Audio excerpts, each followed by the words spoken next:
Welcome, friends, to a podcast with interesting people. I'm Adrian Sinclair, and today my guest is Kaia Roman. She's the book author of The Joy Plan. She teaches mindfulness to elementary school students and corporations, and she's also a blogger at Mind Body Green.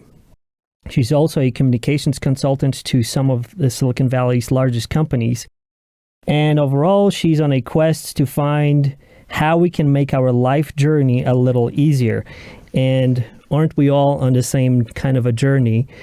So welcome to the show, Kaia. I'm so happy to have you over here on the show, and we're going to be talking about a variety of topics.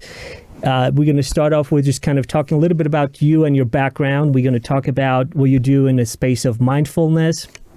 You're based out of California, so we're going to dip into what's happening over there with the whole coronavirus lockdown, how people are coping with it, what are you doing in this space.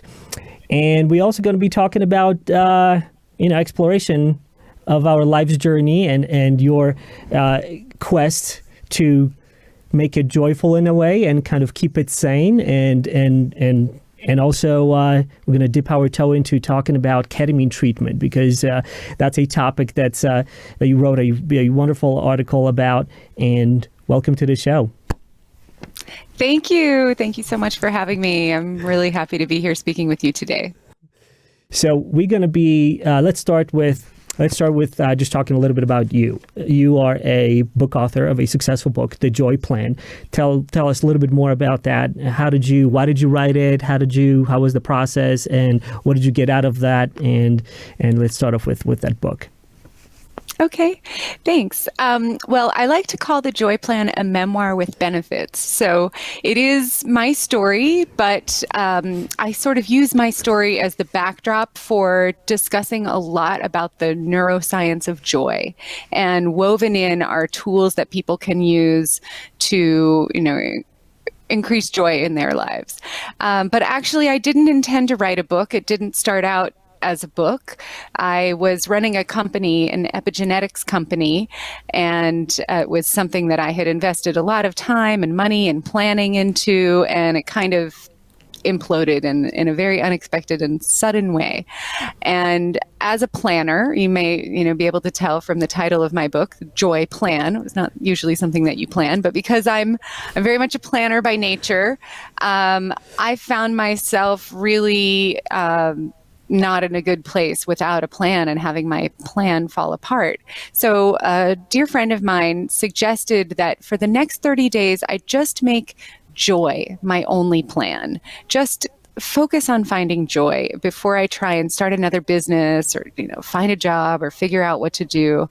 And I was in a really low place, and I thought, okay, that's something I can do. Joy for 30 days. So my book actually started as me just taking notes on what I was doing. And because I have this background, I've been running a company that's all about optimizing your health and, mental health, physical health, spiritual health, I used a lot of science in my process. And it turns out that some pretty remarkable things happened from this 30-day experiment. And as I wrote it down and I started to share it with a couple of people, they said, you have to turn this into a book. And so it kind of spiraled from there. The book became a bestseller. It all was very unexpected. And I've received over 1,000 letters from people all over the world, because it's available all over the world now, telling me that it's changed their lives. So that's been incredibly fulfilling and wonderful to see that something great could come out of my little experiment. Isn't it funny how confluence of things and synchronicity sometimes just plays such a huge role in our lives, where we, one thing just leads to another and then to another, and then you find yourself in some totally new space, and you're like, wow, how did I get over here? And it's funny because the best, some of those are not planned. Hey, I'm just going to start some notes, and then it just led to another thing, and then it led to another thing, and here you are, a successful book author, and in this space of joy. And I'm looking forward to reading your book. I found it on Amazon, and I'm glad that it's both in on Kindle and on Audible, so we can listen to it. And tell me how the the book has influenced where you are right now, because it probably opened up a lot of different doors, right? You wrote the book, a lot of people read it, and now you're in the space where people are connecting with you. I mean, we're here talking on this podcast, and we're going to get to talk about like how you and I met, how we were introduced, because that's another story that's interesting again in my life, how like things kind of interestingly just connect. But tell me a little bit about how the book kind of changed your life right now, like after publishing it and being in this space. Yeah, for sure. It is really interesting how, sometimes the very best parts of our lives come out of some kind of tragedy or, some kind of trial that we have to get through. So, at the time when my business collapsed, I thought that was the worst thing that could happen. And yet, so many beautiful things have come out of that. So, by sharing what I was doing personally to get through that experience and to shift my perspective of life, which then actually shifted my actual experience of life. And all, like you said, all these synchronicities started to come my way. And as I let go of planning more and more, the plan unveiled itself to me. Right. I found that the things that I was sharing with people really resonated, and people were asking me for more. And it's basic things like I really embraced a mindfulness practice. I studied mindfulness. I became a mindfulness instructor for elementary school students, and that's been a huge gift that's come into my life. That now I get to spend time with kids, practicing mindfulness, seeing the change that it makes in their lives. And then I have been invited into different corporations to teach mindfulness to, people that are working at tech companies that are super stressed out. This is like something that we all need, but it came about because I needed it. And now I've just been able to share, what's working for me. Right. I also, through the process of writing a book, I've always been a writer. I started writing books when I was 5 years old. Even before I could write, I would tell my parents the words to write down to go along with the pictures that I had drawn so that I could make my books. But, learning that I could actually sit down and write a book, and it, is something that people enjoy, has really helped me embrace my life as a writer. And I'm a full-time writer now, freelance writer, writing for different publications and different companies. So that's changed my life as well, that I'm, really doing the work that I love. Right. So it sounds like writing that book wasn't like intentional in a sense of like you planned it out, like, oh, I'm going to write this book. You just kind of started on a journey, writing some of these things down, snippets, and then people loved it as you shared it, and they said like, hey, you should turn this into a book, and here you are. As a writer, did you think this would be like your first book, or did you have plans for another book at some point? I have started so many books since the Joy Plan. I think I have about 4 other books that are in various degrees of being written. But that one, honestly, it just like flowed out of me like a river. Like I could not stop that from coming. I wrote it really quickly, and it was almost like the book was writing me. It was like making my hands do the writing. It was kind of an odd experience, but that book just, it needed to come out. It needed to come through me. That is so interesting that you put it in those words, because I've heard that from other authors. They said that when it's almost like you're an instrument of some kind of, like the universe is just downloading stuff, and you're just like writing it down, and then you're in that zone, in that flow where it just feels like you're just kind of like almost transcribing it down. It goes like kind of through you onto the paper, and people describe it as a wonderful experience. So I'm glad it's a really amazing feeling. Yeah, it is. As a writer, I'm constantly waiting for that. Please, it's like make my hands move. Right, it's like the anti-writer's block, right? It's just like the opposite. Yeah. It's the other side of the spectrum. Yeah. So in your book, The Joy Plan, you do talk about mindfulness. You talk about meditation, and the usual suspects, the components that are the key components of daily practices, as you put it over here, in mindfulness and meditation and exercise and healthy diet and getting enough of sleep, all those things that are like those key components. Let's talk about mindfulness and what is it to you? Why is it so important, especially now? Give me some thoughts on what mindfulness is and why is it important? Sure.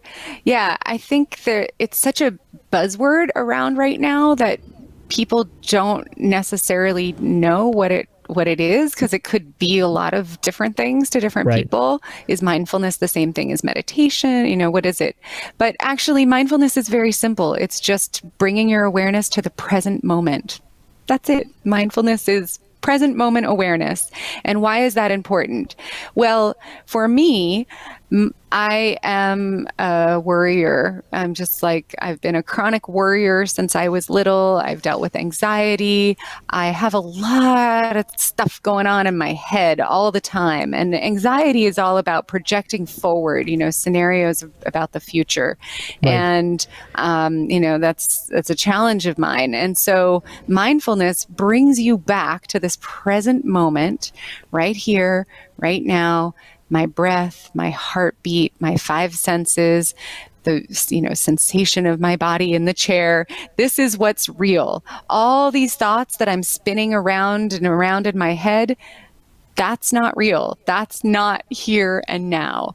And so, especially during these times when there's so much uncertainty, there's so much that we can't project into the future. So many of us are feeling like this loss of control that's really unsettling. Mindfulness is an incredibly useful practice for getting through that.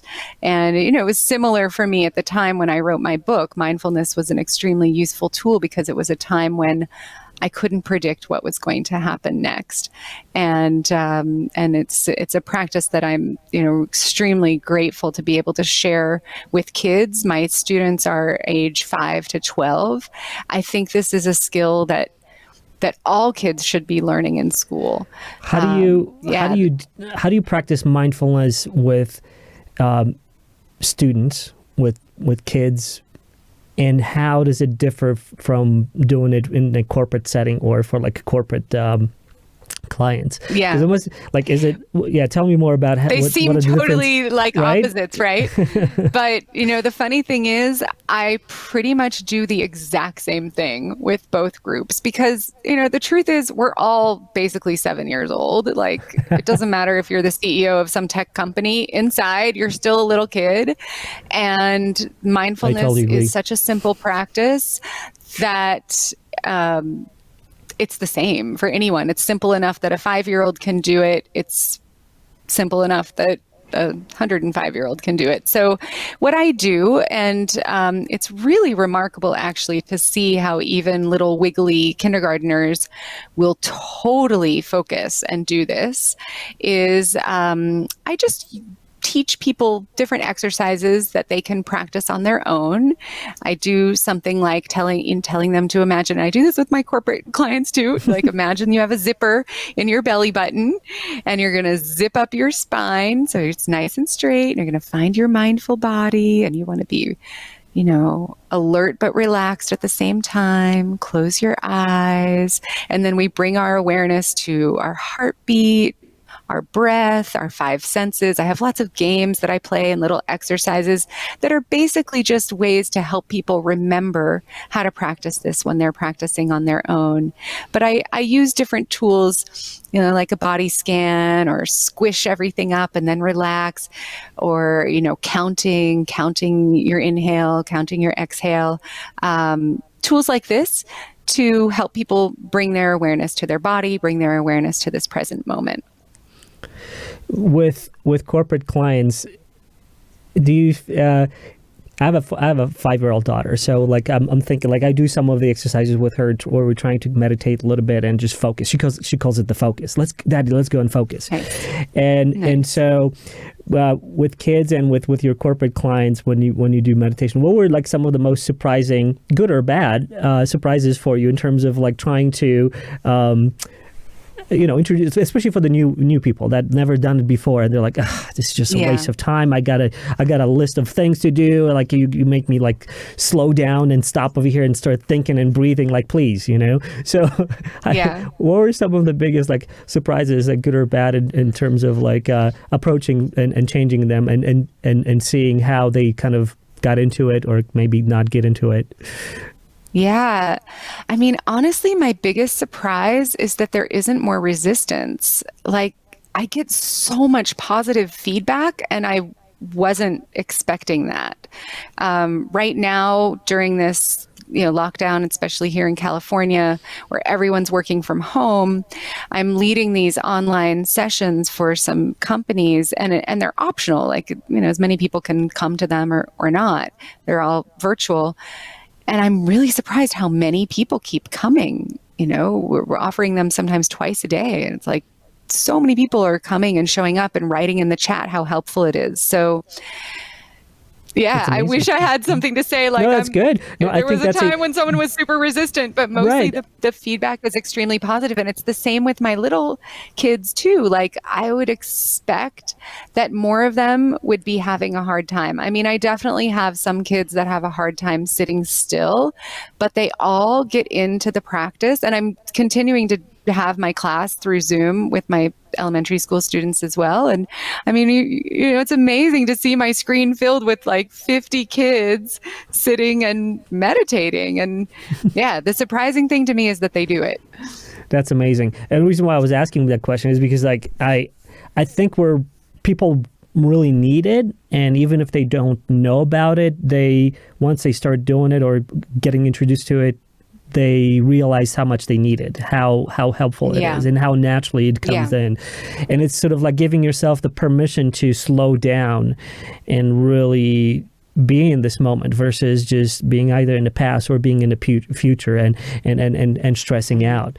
And so it comes naturally. So it's good to hear that you didn't get a lot of resistance or non-resistance at all. I think one of the reasons why it's like resonating with folks, both in a school environment and in a corporate environment, is because I really back everything up with science. Coming from my science background, there's all kinds of course, spiritual implications, and you can have like a divine experience through meditation. But I come at it from a science perspective, which is, I tell my students of all ages, put your two hands together, put your thumbs in the middle of your hands, form two fists. Put those together. This is a rough representation of your brain.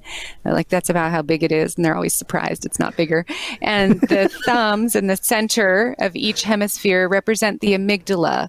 And the amygdala is this little area that we have in each hemisphere of our brain that senses danger. And, our amygdala for many of us is like really going off right now. But like back when humans were in danger more often, we were being chased by tigers and having to, club animals for our food. That was important. We needed the amygdala to alert us. And it basically gives us three options: fight, flight, or freeze. It blocks the prefrontal cortex, which is that part of our brain in the front of our forehead, where we do all of our logical reasoning, and we can come up with good, clear, thought out plans. Right. And it just puts us into action mode, fight, flight, or freeze. Those are the three action possibilities. But that's not a good option most of the time. Most of the time when our amygdala is going off, we're not actually in danger, and we want to have more than those three options, and we want to be able to access our prefrontal cortex so we can do our best thinking. So mindfulness is an extremely important practice because the main thing we do in mindfulness is breathe. There's all kinds of fun games that I play, but basically it comes down to, let's take some deep breaths. Right. And when we do that, we're sending oxygen into the brain, and oxygen is the cue to the amygdala that it's safe to stop sounding the alarm. And this switches off the sympathetic nervous system, which is the stress response in the brain, the cortisol that's coursing through our body that lowers our immunity, which is, not what we want right now. Especially Yeah. So, I mean, this is all based in science. And I think that's why it can kind of resonate with people. It's like, okay, I know this is good for me. I'm going to do it, kind of like drinking enough water, exercising. Like, I know I have to do this. But then once they do it, they actually feel the benefit, because you feel it when your amygdala calms down.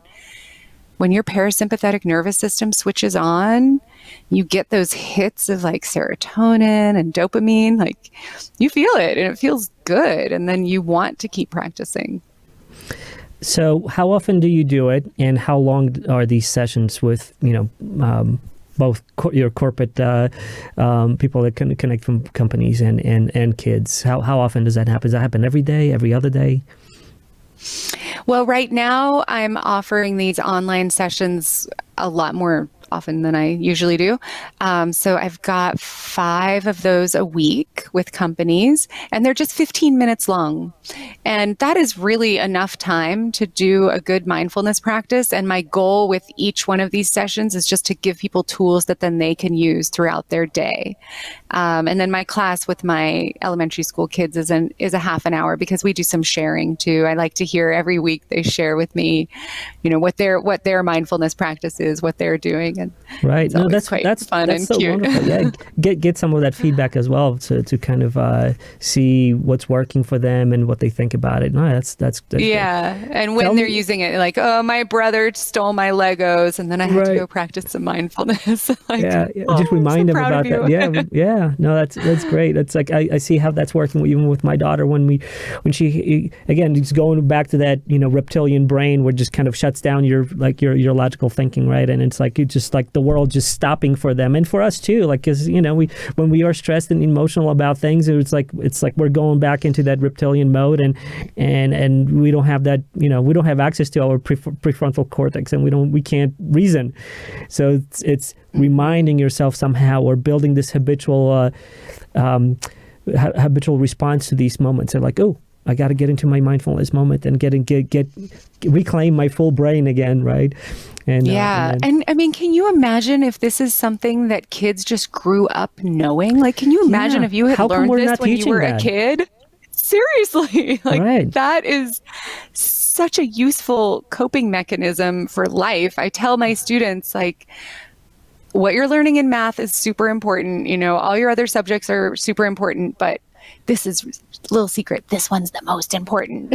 Right. I mean, it boggles my mind that this is not like part of our curriculum, that this is just not like, I was talking to another guest of mine, and we were talking about, brain and building habits and things. And I was like, we're born with this capability over here, and it doesn't come with a manual.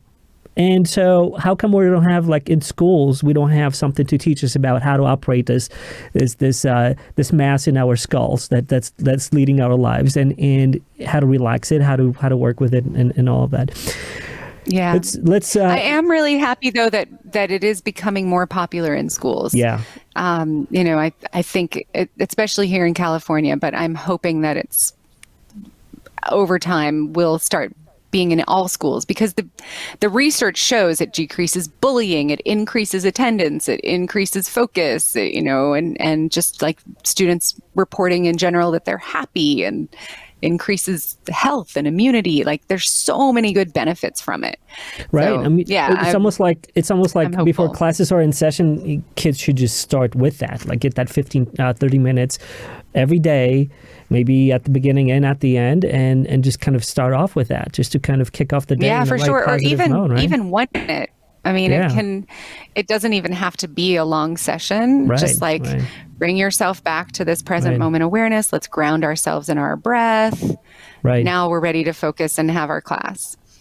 I'm going to have a superintendent over here of education in schooling system in Utah as a guest soon, and so I think I'm going to be talking to this topic about, like, hey, how come, like, maybe we should introduce something like that. I know a person who can lead it. Yeah, plant the seed. That's right.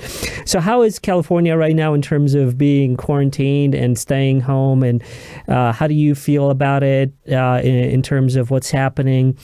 And obviously you're doing this mindfulness, these sessions, which are great. what people can do right now to kind of cope with this stress, because it's building up. There's only so much. People are like, oh, this is going to be so great. I'm going to be home. I'm going to be binge watching Netflix, and it's going to be so great. And then after a couple of days, a week, you're like, oh man, like I don't think this is like such a great thing. Like I need to get out. I need to socialize. I need to do all these different things, and you can't. What people do over there right now? Yeah, it's kind of crazy. I was just thinking it has been 13 days since I have gone anywhere besides my house and a little walk outside. And, if I thought, okay, this is just going to be for a few weeks, like I'm cool with that. I work from home anyway. But thinking that this could go on for months, it's pretty intense. And here in California, we're basically on house arrest. I mean, we're only allowed to leave the house for a short walk outside and like essential food and medical. So, and it's indefinite. It seems pretty clear that my kids are not going to go back to school this year. So I've got 2 kids here trying to homeschool. I'm an introvert. I'm used to having like a lot of time and space to myself. So all of a sudden I don't have that. So encroaching on your bubble. Like I have a messy house that is loud. And it's scary. There's people that are sick. There's like, none of us know what's going to happen. There's so much uncertainty, right? So, being a proponent of joy, I am always looking for the silver lining. And I do see so many silver linings. So even though we're here under these circumstances, and I have a feeling that California is probably a little bit stricter than the rest of the country, but it's probably coming for the rest of the country, that this kind of level of lockdown. I fear you're right. Yeah. We'll need to be what happens for a while, and none of us know how long that's going to be. It's really cool to see how many businesses and, teachers and authors and yoga teachers and gyms and everyone is like putting all this content and classes and ways to connect online. I'm really loving seeing that. I'm really loving like all the free house concerts and, meditation sessions. I've been offering some meditation sessions too, just like through Facebook. So, that part is encouraging to me, that I get a sense that everyone is like, we're in this together. Let's support each other. And it is kind of cool. I mean, it's a total tragedy. And it is kind of cool to think so often we're so separated in the world, and like, you're my enemy and you're my enemy. And, we have this real separate attitude.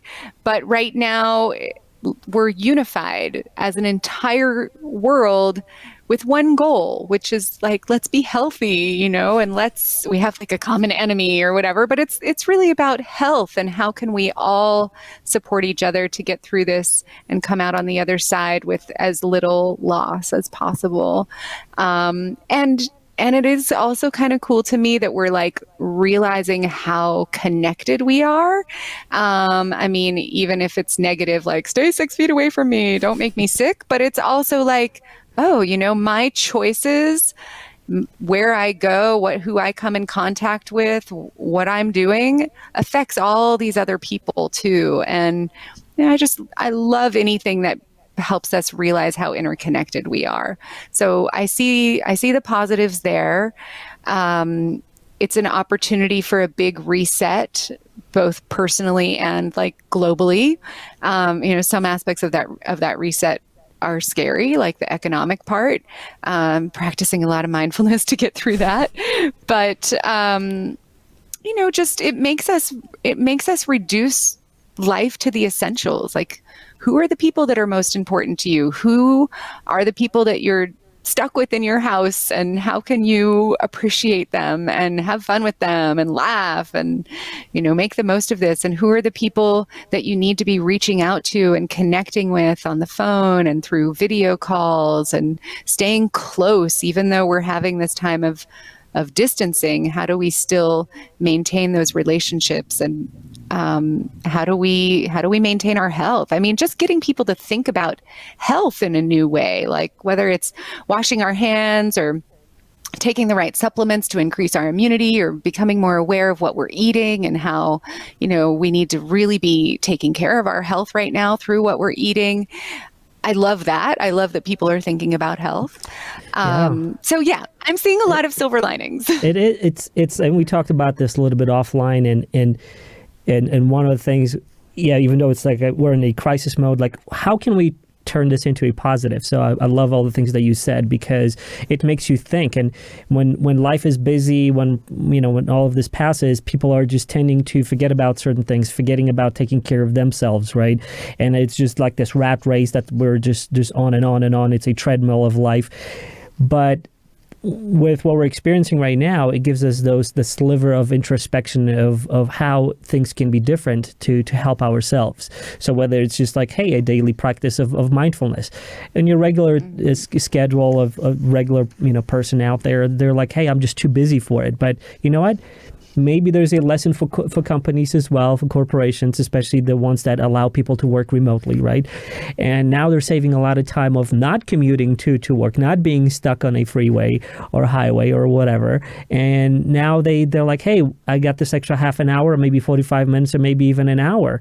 So use it to something, and maybe what you're doing with doing these mindfulness sessions is going to entrench something and get this in people's minds to continue when all of this coronavirus situation passes. And so this is a unique opportunity. So I love how I think there should be more conversation about that. How can we turn this negative situation that we're in right now into positives, draw some lessons out of that, and incorporate them in the future when all of this passes? It would be such a terrible waste if people would just go back to their normal living after this, right? This is such a unique opportunity to get this out there. Yeah, that's my big hope, is that, this will be a catalyst for positive change that has been a long time coming. Right. And there's what new habits are we all developing during this time when we have a little bit of extra time on our hands? And let's keep those going. Right. Positive, healthy habits. Speaking of habits, how are you, given the fact that you are working from home professionally as a writer, you're more used to the fact that you are at home every day and you're doing this at home, and there's just it's so easy to get distracted when you're at home. So what are some of the tips and tricks that you have employed in your life to kind of stay on the course and do these things, like whether it's yoga or meditation or mindfulness? What do you do to coax yourself to have that ritual, to have that scheduled on a daily basis? What are some of the tips and tricks that you employ? Yeah. Well, it's still a challenge.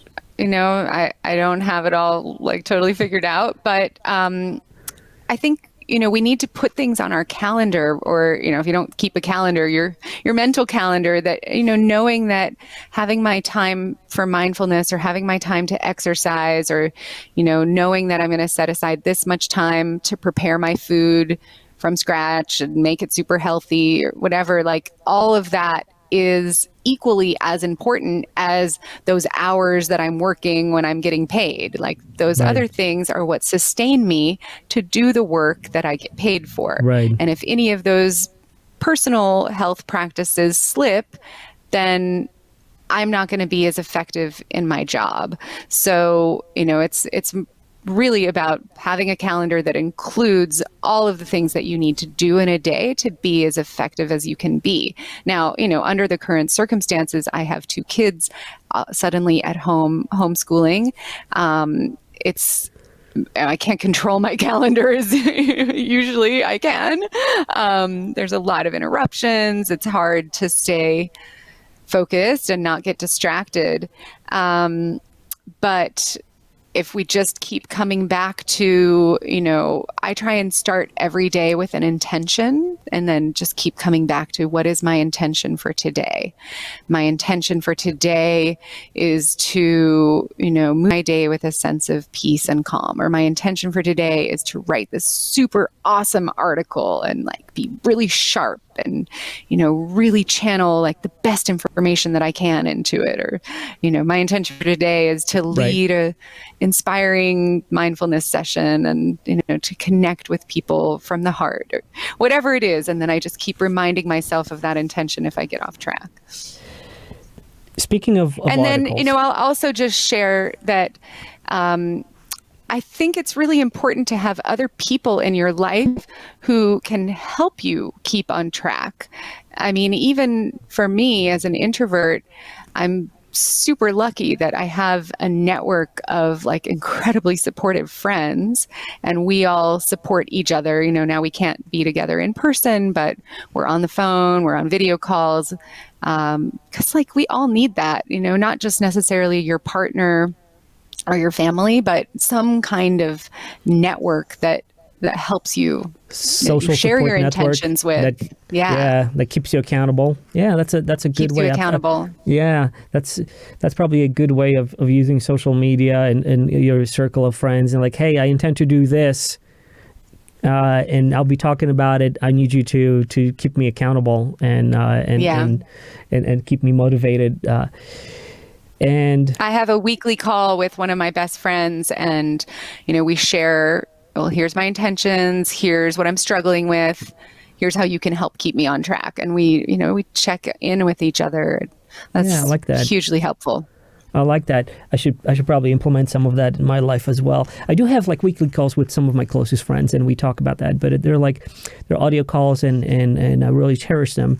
But I think video call is also good because it gives that extra dimension. I think that that when you see your friend, if there's more they can tell from just bodily, body expressions, body language, that you get that energy and you're like, hey, is everything okay? You're just nodding and saying everything is okay, but is everything okay? I'm like, I'm feeling like, there's something. Are you sure? Yeah, there's something that's, maybe not fully there. Switching topics to you wrote a wonderful article for wakeup-world.com titled, I tried ketamine infusions for anxiety. Surprising results from a promising psychedelic therapy.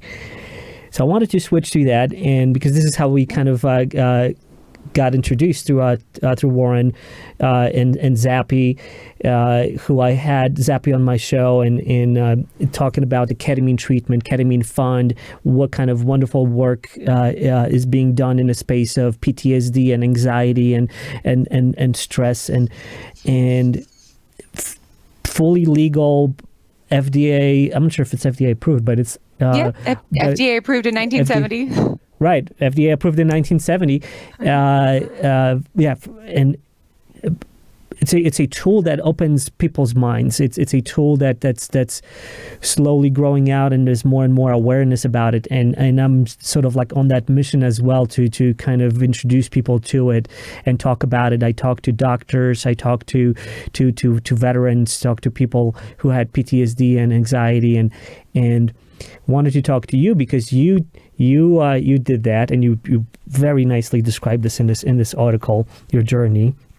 So, but as a book author of Joy Plan, in which you address all these daily practices that you employed before, right? You employed mindfulness and meditation, all those things that that we think of like you need to do, eating healthy, sleeping enough, all those things that should kind of align our lives.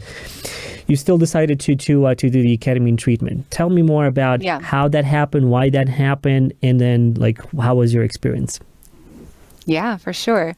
Well, I do have daily practices that I do that we've talked about. And the truth is sometimes it's not enough. Sometimes there are certain circumstances that just feel too hard. And as someone who has struggled with anxiety for much of my life, sometimes I'm not winning the battle. And that's basically where I found myself recently. And I'm, so grateful that I've been friends with Zappy for a while. He introduced me to Warren. I've been hearing about this, incredible nonprofit that they're running with the Ketamine Fund, helping veterans, helping people that are on the brink of suicide get their lives back, get off of all those medications, and just like really find a sense of joy in life again. And of course, as a proponent of joy and a seeker of any tools that will help me get there and stay there, I was really curious. It seemed actually too good to be true when these guys would tell me about ketamine and everything that it could do. But when I got to a point recently where my anxiety was really kicking my ass, and I asked for advice, like, what should I do? Zappy said, you should try ketamine. And I value his opinion. So I was like, okay, I will give this a try. And the thing that really got me when Warren explained to me how ketamine changes neural pathways. He got you through science. He got me through science. So if I can, I'll just do a fun little demonstration. Just, if you take a piece of paper and you fold it in half, you really like line it up and crease it well. Then you fold it in half again. Here. Okay, so just notice how long that took for me to fold this piece of paper in half twice. And then if I open it up again, and then I want to fold it again just the same way, I can fold it really quickly. Right. Okay, so this is how I explain to my elementary school students what neural pathways are. So when you're first creating a habit, and a habit can be an action or a thought in your brain, it's like you're putting those creases in for the first time, like learning how to ride a bike, learning how to play piano, learning anything for the first time. It takes some effort, it takes some time. But then after you do it, it becomes a habit, and then habits are what happen automatically. And so neural pathways are when the nerve endings in your brain clump together because it's a pathway or, a frequently visited action or thought, and it becomes like a groove in the brain or a clump of nerves in the brain that your brain will just go back to automatically. And so, we have neural pathways that are great. Like you can drive and not even really notice that you're driving, and you're like, oh, I'm already here. Right. I think everybody had that experience. Yeah, like you know how to ride a bike, how to, I don't know, cook pasta. Like we all have certain neural pathways that are good, but we also have neural pathways that are really hard to change, that are not serving us. Like for me, my worry is, it's a neural pathway. Like my worry will go back to the same story or the same topic. Like, really, that one again? Like, oh yeah, and it's hard to change those neural pathways because they're literally wired into our brain. And so when I heard the mechanism behind ketamine, that you take this infusion, and I was like, oh, this is super weird. I'm going to stick a needle in my arm. Like, I'm not in with, I'm not down with that. But when I heard that if I stuck a needle in my arm and I, let this medicine run through my bloodstream, my brain would go through this major process of neurogenesis and rewire neural pathways. I was like, okay, sign me up, because that is basically the goal of my life. Was that what convinced you? You said in the article, coming from the just say no to drugs era, I'm automatically opposed to injecting anything in my arm. So how did you, was it a logical decision that was like, okay, everybody's telling me that this is so good and it's so beneficial that I'm just going to give it a try? Because it's still kind of, it is a huge thing to kind of overcome, which is like ketamine. People have like, people are thinking like ketamine is like, is it like the things like, oh, the things that I hear sometimes, like, isn't it like a horse tranquilizer? Like all these kind of anecdotal things that people hear from at a movie or somewhere, or like the street drug. And it's a street drug, so they think like, oh, you went and snorted some ketamine, like, ooh, Special K, like, right. Did you go clubbing? I'm like, no, that's not what this is. Right. And I think that's the biggest obstacle of that kind of stigma of something that's being used. And let's be clear, this is since 1970 when it was approved by FDA, and I think invented in 62. It's like super safe. It's used as a regularly as a anesthetic, right? It's used. Yes. It's FDA approved. All of that stuff. But it's just now recently, like past 2 decades or so, like when it's being explored, how can it be used in a fight against PTSD and anxiety and all of that. But still, you still are in depression and addiction, right? But you're still battling this kind of it's some kind of drug, and like people will judge you, like, oh, you just want to get high? Is that what it is? Right. Like, legally, like, is this like marijuana? Is this like, so how did you overcome that? Those thoughts of like, especially with all that, like, hey, just say no to drugs, and now you're like, you're about to do this and you did it. So what made you kind of switch and say like, yeah, now I'm going to do it. It's important. Yeah. Well, I mean, for me, it really was the science, understanding the science behind the effect that ketamine has on the brain. Speaking to Warren, who has dealt with like very severe depression for so many years, and then hearing what a difference that it made in his life. So Warren Gumpel, who's the co-founder of the Ketamine Fund, he just has such an inspiring story. And then, also hearing the story of how it's changed the lives of these veterans who've such extreme traumas and, this extreme PTSD. And then thinking, okay, here's people with severe depression, here's people with severe PTSD, and it's helping them so much. What could it do for me? Just like a normal person with a little anxiety, like, wow, right. I'm really going to get some benefits from it. But it was the desire to ease just my own mental anguish. Like my brain, my mind is so active on certain subjects that I just wanted relief from. And it seemed like it would do it. Understanding the science, it switches off. So there's the default mode network, whereas like the rumination, it's the part of your mind that will go back, default to thinking about itself. And for people that are predisposed to worrying, it'll go back to like a worrying type of rumination. So it calms the activity in the default mode network. It opens up the dopamine receptors. So it was that kind of stuff is what really got me into it. Like, okay, I'm willing to give this a try because I understand the science behind it. I know how safe it is. I know that it is one of the top 5 medicines used in the world because it's so safe. They give it to kids in the emergency room at high doses. It's an anesthesia and it'll put you to sleep. But at this like low dose, at the right dose, it induces this really interesting state of mind where you're fully aware, but also like out of your body. And you can see things from a totally different perspective. So, I always want to be able to see things from a different perspective. And sometimes I think we just need a catalyst to help there, especially if you have a super active mind like I do.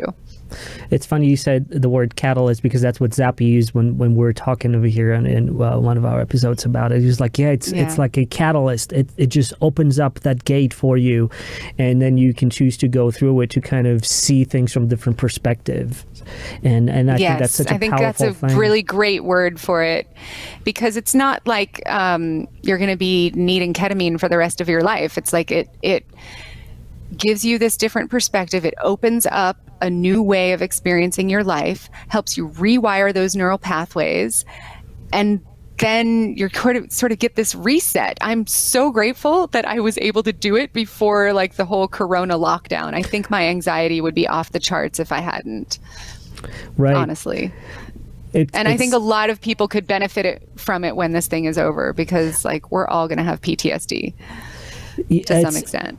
It's such an interesting tool, and speaking with others who've done it, and others who actually went through like your standard treatment for like anxiety and being on like Prozacs and Vilburins and what have you.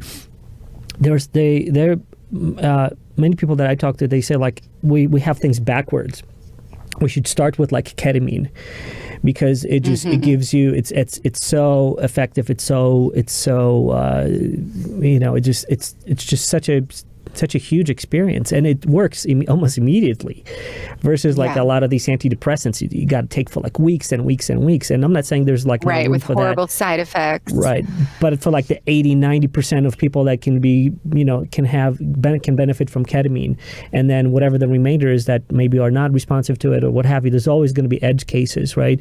You always have that, but we seem to have it backwards now. We have like, hey, use these antidepressants for years and years, or months and months and years, or whatever, and then if nothing else works, then you, if you're lucky and someone tells you about it, then you will learn about ketamine, because it's not being typically even mentioned by standard regular medical practice. Right. So right. I think I'm really hoping to help spread the word about it more and break the stigma around it. I mean, there's stigma around, mental health in general, but this is something that more people should know is an option. I mean, the number of people that I know that are on antidepressants and having, the horrible side effects, and it's just like not really working. And if they knew that ketamine was an option, and it means you can go off your medication and you feel great. Maybe you have a booster infusion every few months, but it can really change people's lives. It is changing people's lives for those that know about it, but I still think not that many people know about it. And it is,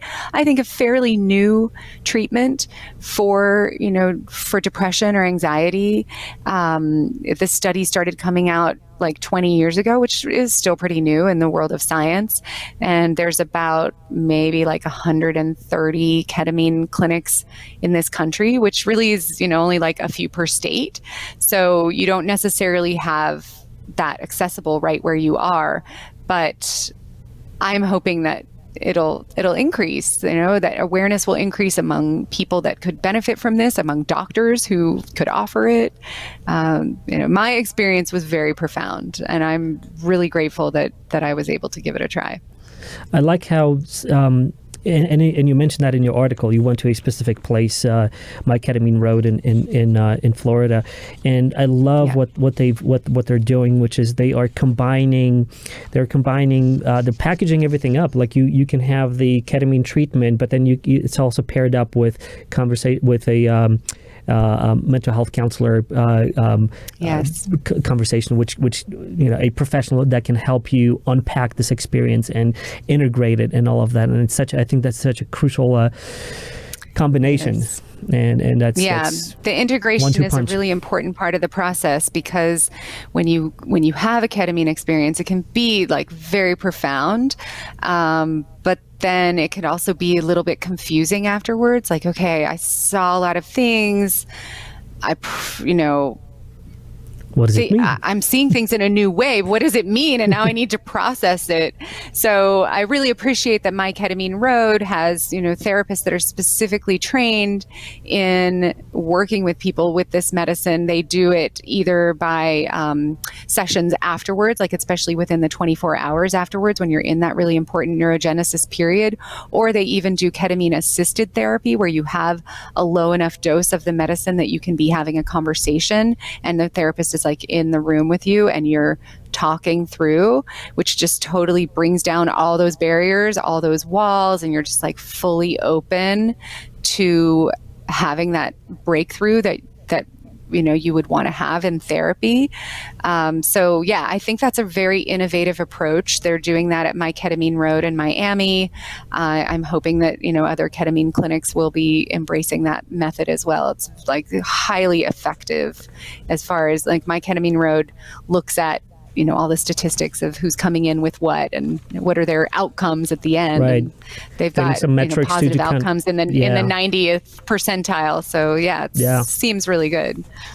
Well, we're gonna put links to your article and in Wake Up World. Great. to this wonderful article, because it gives more details so people can read about it and just kind of go through the journey with you, and there's more details over here that you guys guys should know about this.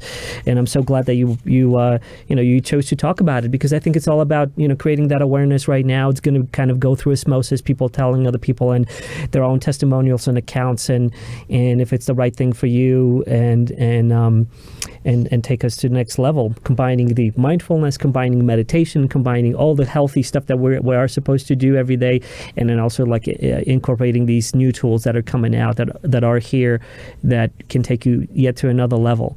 And even, I'd say, even beyond beyond just like depression and anxiety and PTSD, I think the experience itself, it's such a profound, it opens up these, at least it did for me, it opened up this gate for me that really, just like you said, different perspective, feeling of connectedness. It's such an opportunity to bond and reconnect with that feeling of like, hey, I see this spirit in you too. I see I see how connected we are. We're born, we're all going to die, we're all going through this life's journey, and just kind of feeling that more than like even cognitive perspective, but like this through feeling, you have that sensation. Yeah. And it's such a powerful thing that if you hold on to it, it'll yield you dividends for your whole life. Yeah. I feel the same way. I'm really glad that's an experience that we shared, because it's like, oh yeah, you've been there too. Yeah. It is. And I'm just all for any experience that can get us there, even just talking about like the connectedness that we feel through coronavirus, like anything that helps us feel connected right to our source, connected to each other, whether it's a catalyst like ketamine or meditation or like whatever gets us there. Right. That's where I want to be as often as possible. And maybe combining all of that together, so you have like this whole thing. Definitely. I like how you describe this place as a spa almost. Oh man, it's a luxurious one for sure. They make it so nice there. Like aromatherapy, beautiful music, lovely atmosphere. But I think to continue that benefit that you receive from working with a catalyst like ketamine, you need to have some kind of daily practice that then you keep up. It's like, really, we need all the tools, and we need to be using all of them all the time. So just to kind of wrap things up slowly, I'd love to talk to you about what's next for you. I mean, you wrote this beautiful book, and you like you said, you have probably several of the in the pipeline right now. So what's next for you? Yes. Well, I can't say which one of these new books I will finish first, but I do hope to finish at least one of them at some point. And I'm really enjoying teaching mindfulness sessions with grown-ups. I will definitely continue teaching mindfulness to kids, but hoping to do more teaching with companies, especially now. I have a feeling that even after this coronavirus lockdown is over, we'll see more people working from home, and having a virtual mindfulness practice is something that can really help you to stay focused. So I hope to be offering more sessions like that. But what's next? What's next for me is just every day trying to live in the place of, purpose and joy. And it's not about, I've learned as a planner that the more I spend planning about what's next, it doesn't work out that way. So it's my attention has shifted from planning what's next to just doing my best to be present and be the best person that I can be in every moment. I've heard this wonderful expression. Someone told me recently, focus on the moment and allow yourself to be led. And when you open up to that, call it whatever you wish, the universe, and like you said, that experience of writing and that flow going right through you, if you open yourselves up to that, things will be easier, and things will be, it's what your mission is. How do we make this journey more easier on us? Well, thank you so much. That's the goal.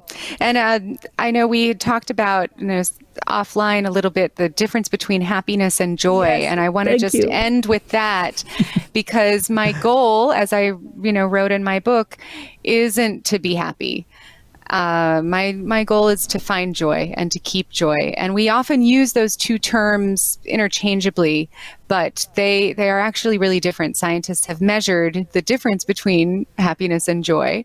And the difference is that happiness is an experience that we have in our prefrontal cortex. So we talked about that part of the brain right behind the forehead where you do your thinking. So happiness is actually like a thought, and it comes and goes really easily. It's stimulated by external circumstances. I eat something yummy, I'm happy. Someone gives me a compliment, I'm happy. I turn in my article on time and my editor likes it, I'm happy. But it goes just as easily as it comes. And happiness is also stimulating for the body. So happiness stimulates the sympathetic nervous system. That's the nervous system that is like stress related, or it's exciting, it's stimulating. It makes your heart beat, it makes you sweat, it makes you have butterflies in your stomach. You don't want to be in your sympathetic nervous system too often. Well, of course, we all need it. We need both. But joy we experience in the limbic system of our brain. So this is the center of the brain. Joy is not induced by external circumstances. Joy can be sustained regardless of what's going on around you. And joy activates the parasympathetic nervous system. So this is rest, relaxation. This is when the heartbeat slows. This is when your body feels free to go into the digestive process. This is when cortisol levels drop. So joy is a calming experience. It's an emotion, not a cognitive experience, and it can be sustained. So I find that to be a really interesting distinction, and that is definitely my goal, to find that joy that can be sustained. Thank you for that. I appreciate that you reminded me and still talked about that, differences, because I didn't want to talk about it. I was just afraid that your skylight as the sun encroaches and I'm like, so for those of you who are listening to this and not watching the video, Kaia is she has a skylight that's kind of like the light is slowly encroaching on her, and like I was just fearing that she's going to get blinded by this sunbeam. Yeah, for about 2 hours in the day I have to move where I'm working because I get blasted by this skylight. So yeah, but let's just imagine it's like the light emanating from my heart as we connect. Yes. I was thinking of an hourglass for me, as I'm seeing like how it's like, and you're like just slowly retreating back. I don't want to be blinded by it. But well, ladies and gentlemen, Kaia Roman, author of The Joy Plan. thejoyplan.com is where you can check it out. Get it on Amazon. I'm looking forward to reading the book and reconnecting with you and talking more about that book specifically. And maybe by then you're going to have solidified plans for what your next book is. And I wish you all the best. And thank you for doing this, and stay strong over there in California and do what you do.